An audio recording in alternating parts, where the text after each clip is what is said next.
ఇది మాచిపత్రితో మాతలు చేసుకోవచ్చు. మాచిపత్రి ఆకు 100 గ్రాములు, మంచి గంధం 10 గ్రాములు, మంచి గంధం పొడి 10 గ్రాములు, మాచిపత్రి 100 గ్రాములు, మంచి గంధం 10 గ్రాములు, మిరియాలు 10 గ్రాములు. ఈ మెత్తగా పచ్చాకు ఉండవు. పచ్చాకు అయితే మీకు ఎండిపోయిన పొడులు జంతన్నాయి.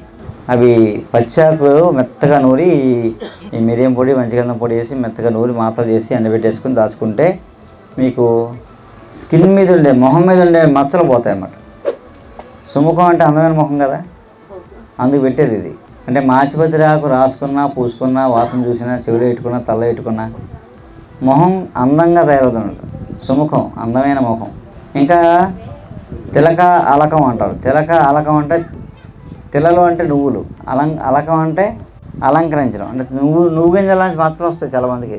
తిలక అలకం అంటే నువ్వులు అలంకారం చేసినట్టుగా ఉంటాయని, ఆ మచ్చలు అలా ఉంటాయన్నమాట. అదేందా, అందుకు అలాంటి మచ్చలు పోతాయన్నమాట. దీనికి పోయి మొహం సుముఖం అందమైన ముఖంలా తయారవుతుంది అన్నమాట.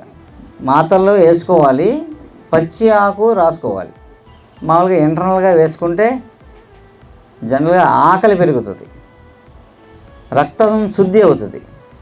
ఎప్పుడైతే రక్తం శుద్ధి అవుతుందో అప్పుడు చర్మవ్యాధులు తగ్గుతాయి. అది సీక్రెట్, అది లాజిక్ అనమాట. ఏదైతే రక్త శుద్ధి చేసే ఏదైతే ఇచ్చామో చాలా వరకు చర్మవ్యాధులు నెమ్మదిస్తాయి లేదా పూర్తిగా పోతాయి, తగ్గిపోతాయి. అలాంటి మాచిపత్రి వేసుకోవడంలో ఓన్లీ మొహం మీద ఉండే మచ్చలు మాత్రం చాలా వరకు పోతాయి.